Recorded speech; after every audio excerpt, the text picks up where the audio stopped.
I'm sorry, I'm getting more and more convinced every day that there is no way that you could put all of these things together in a way where, you were trying to build up America.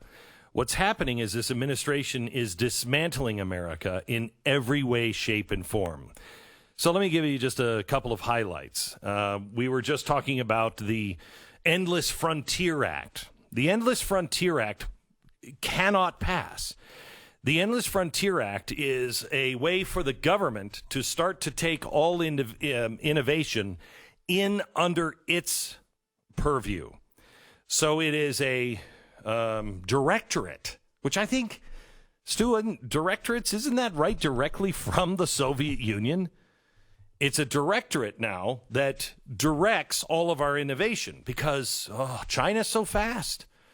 This is the argument that Mussolini, Stalin, and Hitler made, that the American continent could not compete because they could direct all of the resources quickly,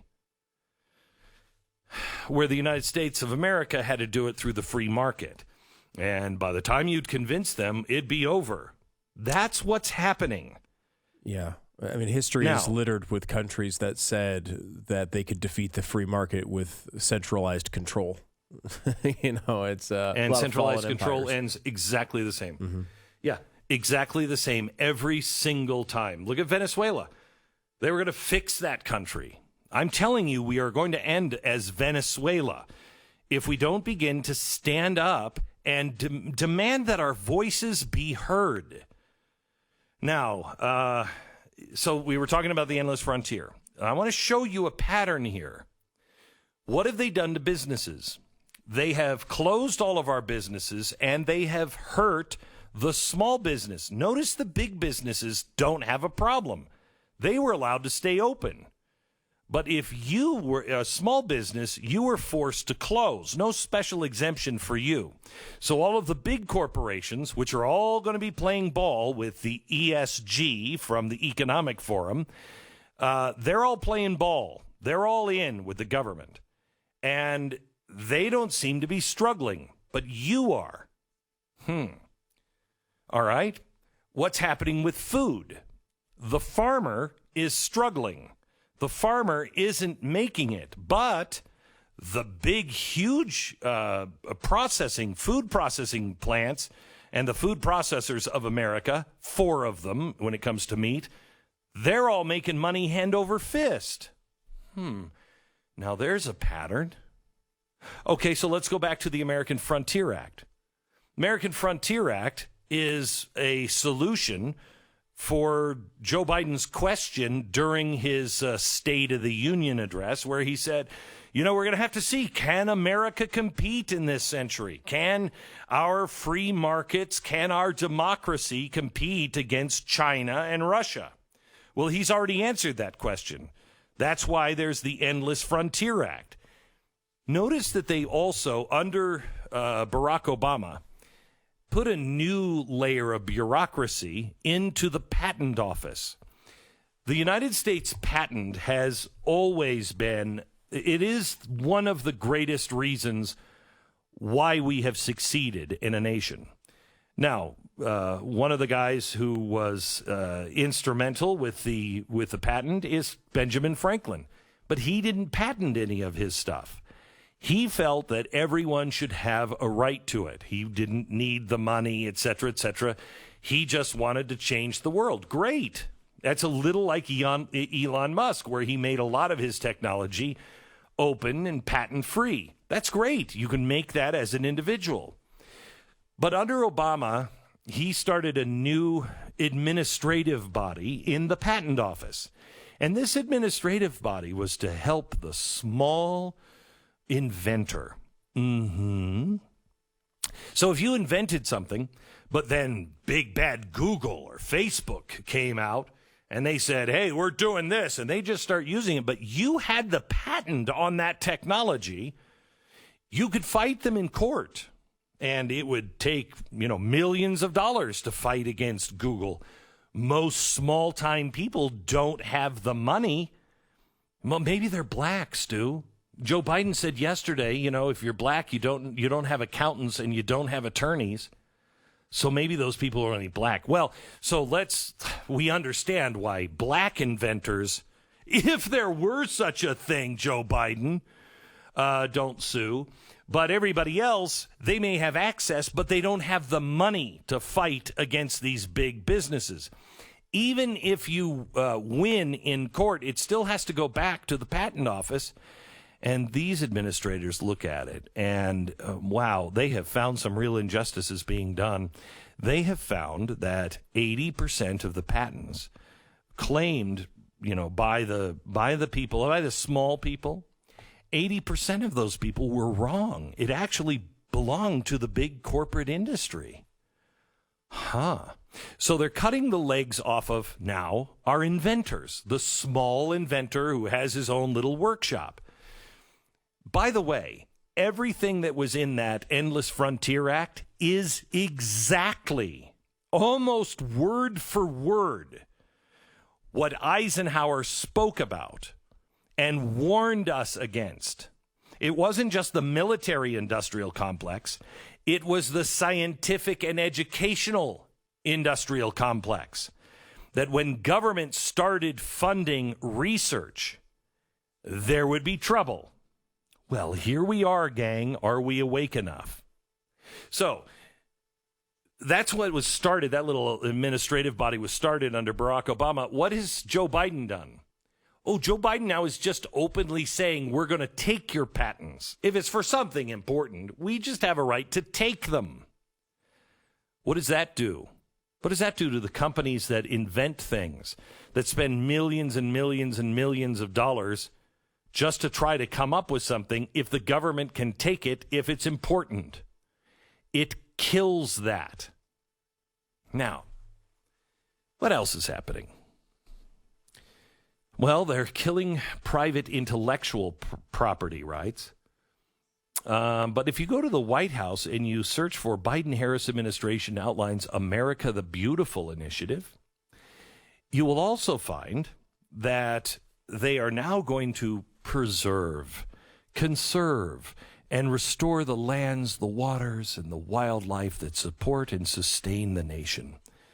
The recommendations are contained in a new report released outlining a locally led and voluntary nationwide conservation goal to conserve 30% of U.S. lands and waters by 2030. And to conserve 50% of U.S. lands and waters by 2050. Oh, that's fantastic.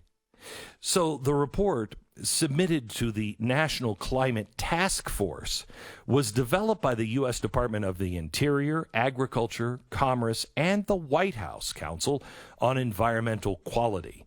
But it's a very local kind of program. I want you to remember that. Remember, this is voluntary and very, very local. Even though it came from the National Climate Task Force, the U.S. Department of Interior, Agriculture, and Commerce, and the White House Council on Environmental Quality. Don't forget, it all depends on you.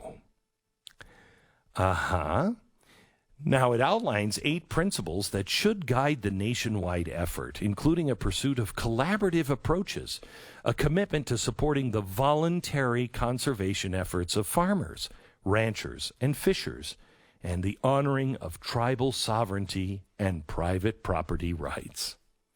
Now, how do you take 30% of the property of America and make it federal property? How do you do that and keep in mind all the property rights, the private property rights? Well, it's all going to be local support. That's what it's going to be. It's going to be, people that just want to protect the lands and the waters and to boost the economy and support jobs nationwide. That's because they're going to create more parks and more safe outdoor opportunities in nature-deprived communities. Boy, if I've seen one nature-deprived community, I've seen them all.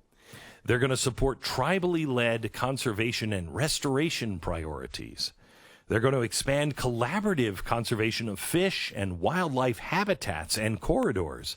So, there might have to be some voluntary action with the fishermen saying, I'm not going to fish these rivers anymore. But those will be done voluntarily because people will just love it. They'll eat less fish. They'll eat less meat because it's just the right thing to do. They're also going to incentivize and reward the voluntary conservation efforts of fishers and ranchers and farmers and forest owners.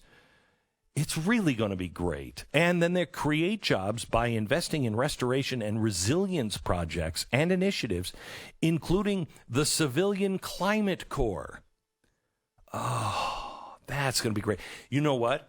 We should take the Climate Corps, and if we could get young people involved in it, we could get them to dress up in little uniforms and give salutes and stuff, and we could call them like the Biden youth, because he loves youth.